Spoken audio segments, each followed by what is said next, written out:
Real estate అనేది నా patent. So దాన్ని ఏ లెవెల్లో తీసుకెళ్లాలో నాకు తెలిసినంతగా ఎవరికి రాష్ట్రంలో తెలియదు. ఎందుకంటే మిగతా వాళ్ళందరూ వివిధ వృత్తుల నుంచి వచ్చారు.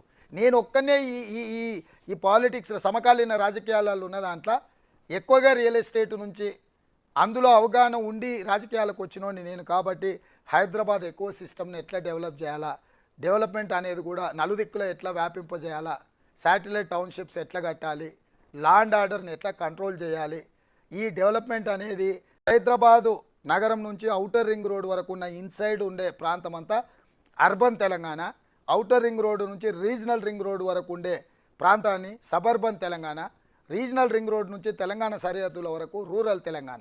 ఈ మెగా మాస్టర్ ప్లాన్లో అన్ని ఎకోసిస్టమ్ క్లస్టర్స్ కింద విడగొట్టి అన్ని రకాలుగా శాటిలైట్ టౌన్షిప్స్ డెవలప్ చేసి దాంతోపాటు ప్రపంచంతో